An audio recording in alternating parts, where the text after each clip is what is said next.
3월, 6월, 9월, 12월은 제일 싸냐? 예, 예. 주별로 달라집니다. 아, 주요. 그리고 그 차에 재고가 있느냐에 따라서 달라져요. 네네. 왜냐하면 당장 출고할 수 있다고 하면 그렇죠. 굳이 뭐. 네, 예. 네, 이게 제가 계약을 했어요. 수입차는 그렇습니다. 이게 실어 왔잖아요. 예. 배에다가 실어 오게 되면 실어 오면서 그 배 차의 껍데기에 예. 왁스를 두껍게 막혀요. 먼지 쌓이니까. 네, 그러니까 이게 손상을 손상, 방지하기 네네. 위해서 예, 예. 왁스를 거의 한 2, 3mm 두께로 입힙니다. 기름층을. 네네. 그리고 그 위에 흰색으로 비닐을 덮어요.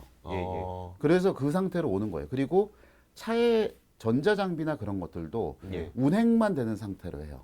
그러니까 이게 출발하고 달리고 하는 거로 하지 뭐 오디오가 나온다거나. 왜냐하면 그런 게 켜져 있으면 흔히 이제 암전류라고 그래서 네. 배터리를 계속 소모를 하거든요. 네네.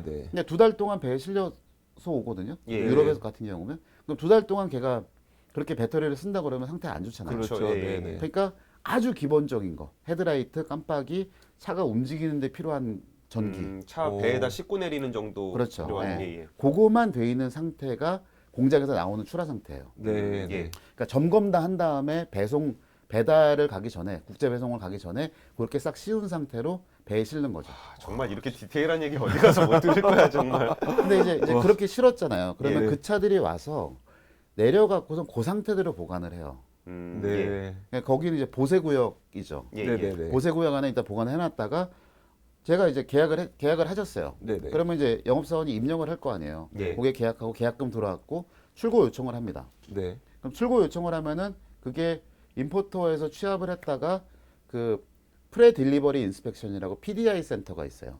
출고 전 점검 센터죠. 네네. 예. 네. 출고 전 점검 센터가 대부분 평택이라든가 뭐 그런 데 있어요. 항구 근처에 있거든요. 네네. 예, 예. 그냥 거기로 저거를 보내는 거예요. 2차 출고 준비해 주세요. 예. 네. 그러면 그 차를 갖고 와서 이렇게 왁스 묻어 있고 그 차를 갖고 와서 왁스 다 벗기고요.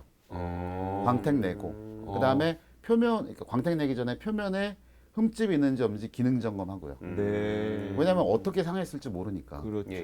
그리고 거기서 상한 상태가 있으면 다시 수정을 봐요. 거기서 도색도 합니다. 어. 교환도 해요. 네. 근데 이거를 놓고서는 이제 그 사고차 수리해서 내보낸 거 아니냐라고 말이 많은데 실제로 국산차도 네. 공장에서 만들어져 나왔잖아요. 네. 그리고 나온 상태에서 마지막 QC를 하고 난 다음에 그 퀄리티 다음에 컨트롤. 문제가 네. 하고 나서 테스트하고서 문제가 생기면 다시 옆에 가서 수리를 합니다. 음. 그러니까 공장을 나가기 전까지는 그거는 새 차. 새 차예요. 예, 예, 네. 예. 네. 그러니까 수입차들은 국내에 들어와서 그 PDI 센터를 나가기 전까지는 새 차인 새 거예요. 차. 네. 같은 개념인 거죠. 네.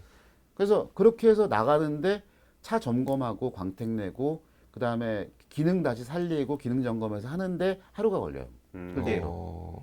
그리고 그 차를 배정을 그러니까 그것도 이제 이 PDI 센터가 일렬로 쭉 이렇게 차가 들어가는 것부터 나올 때까지 그렇게 돼 있어요. 그때가 새 차고 공장처럼? 네, 네, 네. 공장처럼 그렇게 돼 있어요. 그래서 어디에서는 이 라이트가 굉장히 많이 켜져 있어서 광택이라든가 표면에 흠집 난 거 다 보고 아, 네. 예, 예. 어디서는 전기 장치 관련된 거 테스트하고 네. 어디서는 엔진 돌려보고 네. 이게 쭉 나오는 거죠. 근데 그거를 다 거쳐서 나와서 오는 데까지가 그러니까 제가 오늘 주문을 넣었으면 네. 그게 본사에서 취합이 되고 PDI 센터에 요청이 들어가서 실제로 작업해서 오는데 4일 정도가 걸려요. 예, 예. 3일에서 4일 정도가 네네. 걸립니다. 근데 이거는 PDI 스케줄이 그나마 여유가 있을 때예요. 예, 예, 예. 그러면 이달 실적이 급한 사람이라고 하면 계약을 언제 하러 가는 게 제일 좋겠어요? 이것 더욱이나 토요일, 일요일도 안 합니다. 그러면은 마지막 주 월요일? 네, 그러니까 이게 마지막 마감 예를 들어 31일이 네. 31일이 평일이어야 돼요. 왜냐하면 자동차의 판매 대수는 등록 기준입니다. 아 그래요? 그러니까 이게 평일이어야 네. 등록 사무소가 영업을 하고 네. 거기 가서 이 차의 번호판이 나와야 그게 실적인 거예요. 네, 네. 그러면 등록하는데 사실은 차를 평택에서 운송을 해서 거기 가잖아요. 지점에 예, 예. 가고 네네. 지점에서 받은 차를 갖고선 서류랑 점검한 다음에 차가 거기서 다시 받은 다음에 다시 점검해요. 예, 네, 예. 네. 최종적으로 고객한테 나갈 차니까. 그래서 예, 예. 그거 맞는지 점검하고 그러면은 그날 등록은 할 수 있습니다. 대부분 새벽에 배송이 되니까. 네, 네. 그러면 31일 날 이 차가 오전에는 도착을 해야 그렇죠. 관련된 서류들 뭐 송장이나 그 면장 같은 거 수입 면장 같은 거 받고 네네. 성능 기록 받고 계산서 딱 끊어서 할 수 있는 게 마지막 날 오전에는 도착해 있어야 되는 거예요. 네네. 그러면 그게 그날 도착하려면 최소한 워킹데이 예, 기준으로 예, 예. 4일 전에는 오도가 들어가야 되는 거예요. 그러면 이렇게 딱 따지면 이렇게 해서 역순을 따면 대체로 이제 토요일, 일요일이 끼는 경우가 많기 때문에 아, 예, 그렇죠. 한 23일에서부터 25일 사이예요. 여러분 잘 그러니까 기억하십시오. 23일에서 25일 사이. 마감이 분기 마감 분기 마감 혹은 반기 마감을 할 분기 때 마감. 23일에서 25일 사이가 제일 좋다는 거죠. 그리고 재고도 봐야 돼요. 그렇죠. 그쵸. 그 차가 재고가- 확실히 네. 재고가 있어야 돼요. 네네. 근데 정말로 싸게 사고 싶은 차가 있다면 사실은 이제 그거는 이제 지점장이라든가 팀장급들이 처리하는 게 있어요. 전시차를 처리하는 경우가 있습니다. 아, 전시차. 네, 전시장에 예, 예. 전시되어 있는 차. 이것도 각 브랜드마다 규정이 있습니다. 몇 달에 한 번씩은 교체를 해야 된다는 거. 네네. 왜냐하면 사실 대리점 입장에서는 그냥 차 한 대 뽑아서 예, 예. 모델 변경되기 전까지 1년 내내 거기다 세워놓고 그쵸. 싶겠죠. 제일 이득이겠죠. 예, 예. 네. 근데 왜냐하면 이게 전시한 다음에 팔 때는 어차피 감가상각도 되고 싸게 팔아야 되거든요. 네네. 그렇죠. 그리고 내장재도 어쨌든 뭐 가죽이라는 거는 또 오염이 될 테니까 네네. 그거를 임포터가 가만두진 않죠. 아, 왜냐하면 품질 관리를 해야 네, 되니까. 전시차가 가장 최신의 차가 새 차가 있어야 되는데 네. 안에가 아무리 사람들이 탔다 내렸다 하더라도 가죽에 얼룩져 있고 그러면 안 되죠. 네, 안 되죠. 네. 그러니까 그것 때문에라도 전시차를 일정 기준마다 바꿔요.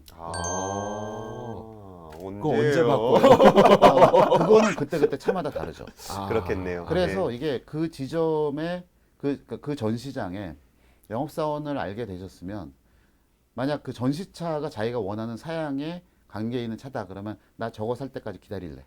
아. 계약금 나 뭐 이렇게 차값에 한 100%, 뭐 100만 원과 200만 원 박아놓고 네. 저거 나올 때까지 기다릴래. 음. 라고 하시는 것도 방법이에요. 오, 그러면 근데 어느 정도나 좀 저렴해져요? 그 전시차를 하게 되면? 그거는 일단 기본 프로모션이 있잖아요. 네네. 예, 예. 그 기본 프로모션에서 뭐 차에 따라서 상태에 따라 좀 달라지긴 하는데 네. 뭐 한 2%에서 3%? 아우, 꽤 되네. 네. 큰 돈이죠. 5천만 원이면 100만 원이잖아요. 네, 네네. 100만 원이죠. 근데 음. 이게 참 애매한 거는 뭐냐면 아까 말씀드렸던 대로 기다릴 수 있어야 되는 거예요. 그렇죠. 아까 왜 제가 네. 그 과자가 제일 비싼 데서부터 제일 싼 데 네, 네. 했잖아요. 네. 제일 싸게 살려면 인터넷으로 주문해 놓고 내가 기다리면 돼요. 맞아요. 네, 네. 이것도 마찬가지인 거예요. 전시차도 내가 돈 찔러 놓고 기다리면 제일 싸게 사는 거예요. 당장 급하고 내가 필요해서 산다 그러면 맞아요. 제일 비싸게 네, 사는 필요하면 맞아요. 돈을 더 네. 내야죠. 맞아요. 편의점 가가지고 과자 사면서 왜 싸게 안 줘요? 라고 얘기하는 거는 아닌 거죠.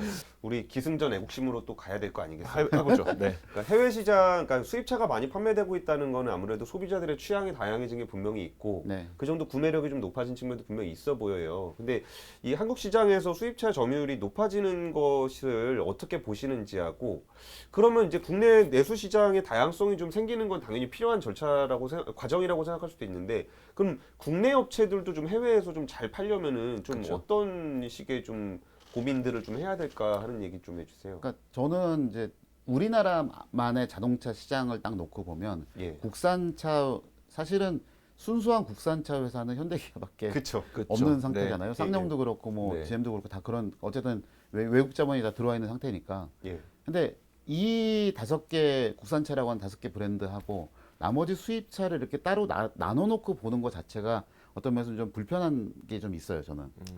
왜냐하면 이게 수주의자입니다, 제가. 네, 이게 수입차라고 해서 보는 거는 뭔가 이거는 그냥 소비재가 아니라 예. 그 뭐라고 하나 이게 고급스러운 물건 사치재인 거예요. 예. 수입차라고 하는 수입차는 사치재. 네, 네. 예. 사치재라고 보는 거죠. 근데 국산차라고 해서 보는 거는 이거는 그냥 소비재인 필수 거예요. 소비재. 예. 필수 소비재인 거예요. 그러니까 이 관점이 아, 관점이 그냥 이게 이렇게 양분화되어 있는 관점으로 계속 있는 한 얘네를 동등하게 놓고선 상품 대 상품으로 비교한다는 거가 아, 애매해지는 거죠. 네. 그래서 얼마 전에 얘기가 나왔었던 게 그 한국 GM 쪽에서 이제 그 걔네 이제 트래버스 들어오잖아요. 예, 저번에 네, 네. 트래버스하고 그 대형 SUV. 네. 예. 그거 들어오잖아요. 이코녹스도 사실은 마찬가지였었는데 그 중형 SUV. 네. 이거는 미국에서 생산해서 갖고 오는 차들이거든요. 예. 네. 예. 그러면 한국 GM 입장에서는 그거를 수입차라고 얘기하고 싶어요. 그렇죠. 수입차가 맞긴 하죠, 수입차는 사실. 맞죠. 수입차는 맞는데 세금도 수입차로 내죠.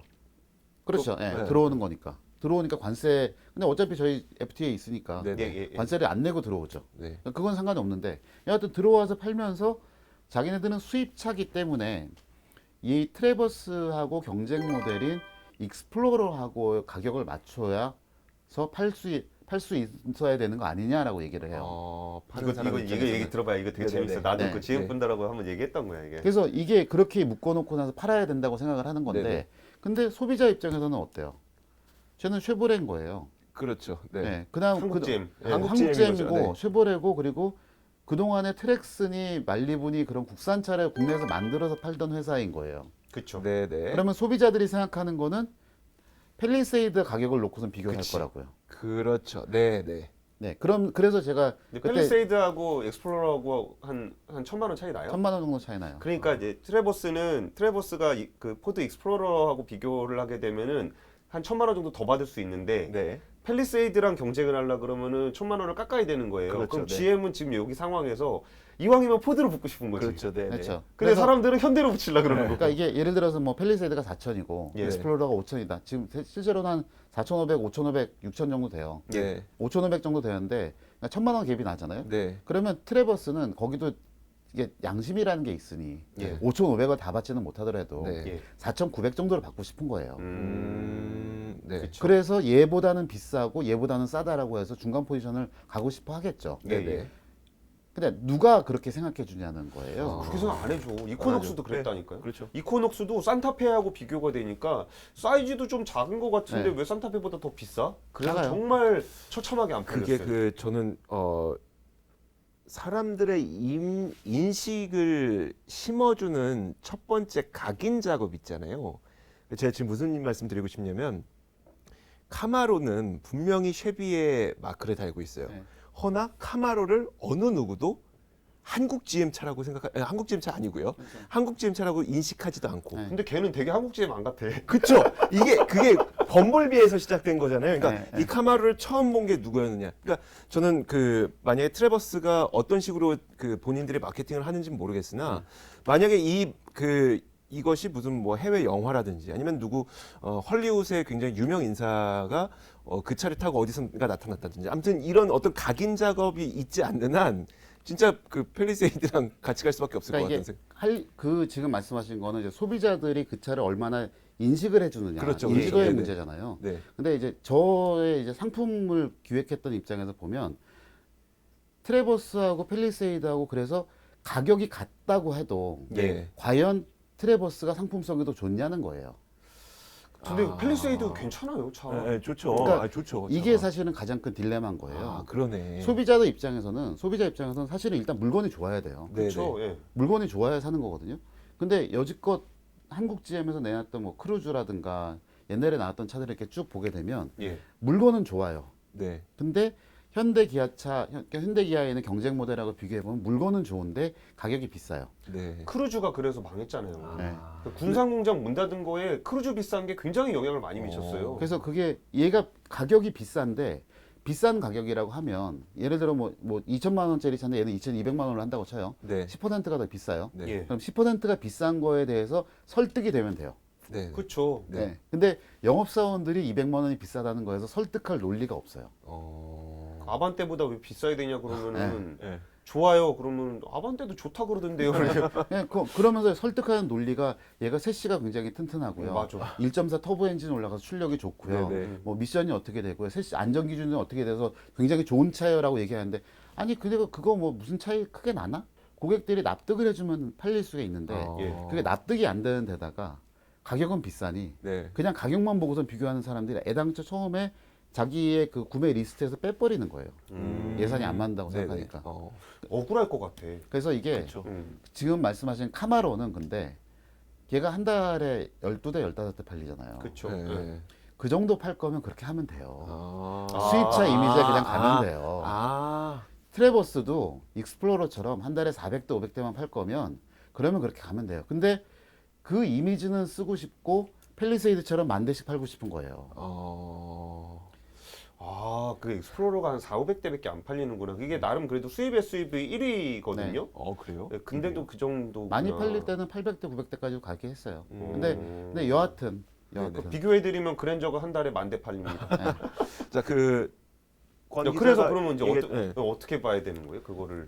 그러니까 저는 그 차 나오는 것들이나 그러니까 국산차들도 그렇고 수입차 시장이 확장되는 건 당연히 많아질 거예요. 네. 근데 지금 국산차들의 그런 몇몇 브랜드들은 예. 사실은 지금 뭐랄까 전투력을 잃어가고 있다고 얘기를 해야 되나? 그러니까 이거는 각각의 브랜드마다의 상황이 조금씩 달라요. 네네. 그러니까 그쵸. 르노 삼성 같은 경우는 르노 그러니까 이거는 이제 얼라이언스 차원에서 예, 예. 네. 국내에 팔 수 있는 차가 어떤 거를 할 거냐. 네. 그다음에 그 저희 그 연비 기준 바뀐 거 아시죠? 예, 예. 공인 연비 측정하는 거 WLTP라고 해서 어. 실주행 연비 기준으로 바뀌었거든요. 아, 네네네. 특히 이제 QM3 같은 경우가 그쵸. QM3가 스페인에서 만드는 네, 스페인에서 만든 유럽형이에요. 네네. 근데 한 EU FTA 때문에 디젤 차는 그냥 갖고 올 수 있어요. 예, 예. 네네. WLTP의 유로 인증을 받으면 디젤 차는 그냥 갖고 와요. 네네. 예. 가솔린 차는 못 갖고 오는 거예요. 왜요? 시험 다시 해야 돼요? 네, 가솔린 차는 우리나라 인증 기준이 미국을 따라가고 있기 때문에 아. 얘 QM3가 만약 미국에 팔리고 있었으면 아. 그 배출가스 인증 기준을 맞춰서 갖고 올 수가 있어요. 네. 그러면 무슨 얘기냐? QM3를 우리나라에 팔려고 하면 우리나라 인증 기준에 맞는 가솔린 엔진 프로그램을 새로 개발을 해야 개발되는 되는 거죠? 거예요. 네, 그럼 여기서부터가 이제 딜레마인 거예요. 그러게 몇 달 팔린다고. 네, 그거. 그러니까 르노 삼성 입장에서는 필요해요. 왜냐하면 지금 티볼리도 그렇고 코나도 그렇고 많이 팔리는 애들 둘 다 네. 가솔린 비중이 꽤 올라갔어요. 맞아요. 네네. 예. 네. 컴팩트 SUV는 특히 그 컴팩트 SUV는 여성 비율이 높은데 네. 덜덜거리는 디젤 싫다고 네. 가솔린 타는 사람이 되게 늘었거든요. 네. 그러면 QM3 입장에서는 가솔린이 있으면 어쨌든 지금 400대 500대 팔리는데 예. 최소한 그거에서 800대 900대까지로 늘릴 수가 있는 거예요. 그쵸. 근데 예. QM3 가장 많이 팔릴 때가 한 달에 2,000대 넘게 팔린 적도 있었거든요. 아, 그래요. 오. 오. 그게 엔진 하나 갖고선 사양을 또 세 가지로 해갖고 파니까 고객들이 선택의 여지가 적으니까. 네네. 근데 그 와중에 코나 나왔죠. 그다음에 걔 뭡니까 그 기아의 스토닉 나왔죠. 네네. 이렇게 각 브랜드별로 다 나와갖고 팔고 있으니 네. 고객 입장에서는 가솔린도 없어 그럼 나 쟤. 어. 이런 식으로 선택이 아예 다르 돌아가는 거죠. 네네. 그러니까 르노 삼성은 지금 엔진을 다양하게 하고 조금 더 상품성을 이렇게 스프레드 시킬 필요가 있는데 그게 그룹에서 지원 나오는 거라든가 그게 어려워요. 그러니까 WLTP 때문에 사실은 망가진 브랜드가 꽤 돼요. 아, 맞아. 그게 유럽을 중심으로 굉장히 심각한 문제라고 하는데 유럽 얘기까지 는 너무 좀 복잡하니까. 근데 사실 르노 삼성은 요새 팔차가 별로 없긴 해요. 네. 뭐 내세울 게 없잖아. 뭐 신차 광고도 못 봤고요, 거의. 그러니까 클리오 잠깐 하다가 네. 트윗이 잠깐 하다가 그러네요. 근데 아, 근데 그러니까- 말씀하셨던 건 되게 인상적인 것 같아요. 이제 국산하고 수입을 분리를 하면서 봄으로써 오히려 우리가 국산이라고 인식했던 부분들의 어떤 가격의 탄력성을 굉장히 저하시키는 측면이 좀 있는 것 같아요. 그러니까 오히려 국산이 좋은 거 아니야라는 저 같은 게 태극기 부대에게는 아니, 안 근데 먹히는 것 같기도 하네요. 예. 궁극적으로 보면 그러니까 현대 기아차의 상품 구성을 전 세계 어느 자동차 회사도 대한민국에서 못 맞춰요. 그건 기본입니다. 그건 기본이에요. 그러니까 이게 예를 들어서 아반떼 같은 경우도 예.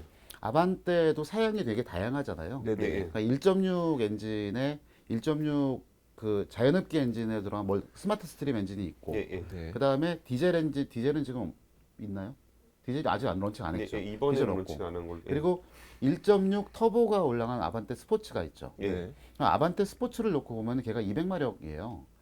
예. 200마력의 수동 기어 6단 수동으로 얹은 그 차가 1,995만 원이거든요. 그리고 7단 DCT 듀얼 클러치가 올라간 것도 2,200만 원이에요. 근데 200마력짜리 앞바퀴 굴림에 듀얼 클러치가 올라가 있는 그 차를 2,300만 원 주고 사면 네. 같은 사양의 앞바퀴 굴림에 200마력대의 앞바퀴 굴림 차를 사려면 미니가 4,500만 원인 거예요. 답이 없어요. 답이 없어요. 아, 그러니까 진짜 거기랑 경쟁도 하지 말아야 네. 되겠네요. 그냥 그러니까- 아예 4천만 원대로 가서 프리미엄으로 그쵸. 가든지. 네네. 그러니까 벨로스터 N 있잖아요. 예, 예. 근데 네네. 그거는 이제 수동 6단에 275마력의 앞바퀴 굴림이거든요. 예. 네. 그러면 요거랑 비슷한 차로 볼만한 게 뭐가 있나라고 쓱 둘러보면 수동 기어가 일단 없기는 한데 예. 네. 토요타에서 나오는 86이 아직까지 수동 기어를 갖고 와요. 음. 86이라고 이렇게 조그만 쿠페 있거든요. 후륜구동 쿠페. 네네네. 그러니까 그거 옛날 그저 이니셜 D에 나오는 그 후지와라 두부점에 나오는 그것도 86인데 옛날 거고 지금 신형이 있어요. 예, 예. 아무튼 그거가 4천만 원이 조금 넘어요. 펠로스터는 한 3천만 원. 네, 3천 중반이거든요. 예. 근데 3천 중반인데 얘는 몇 마력이냐면 얘가 200마력이 조금 넘어요. 210마력인 거래. 얘는 275마력이거든요. 트랙 75요. 예. 트랙 가면 얘가 더 빨라요. 어. 얘보다. 물론 이제 후륜구동의 가벼운 쿠페여서 운전의 재미라든가 네, 네. 접근성은 벨로시티 N이랑은 다르긴 한데 네. 출력이라든가 그런 것에 비교해 보면 가격 차이가 확 나는 거죠. 그러네요. 그러니까 그게 사실은 수입차랑 비교하면은 가격 차이에서 오는 그 갭이 일단 있고요. 그다음에 국산차끼리 비교해도 동급 경쟁 모델끼리를 붙여놔도 야 이거는 죽이려고 나왔구만 그 생각 드는 것들이 있어요. 그러니까 아까 말씀드렸던 아반떼 같은 경우도 1.6 모델이 있잖아요. 예. 1.6 일반 자연흡기 모델에 밸류 플러스인가 하는 중간 트림이 있어요. 네. 왜 이렇게 복잡해요? 네. 아니 그때 네. 어떤 일이 있었냐면 말씀하신 저것 때문에 크루즈가 안 그래도 비싸게 나왔는데 네.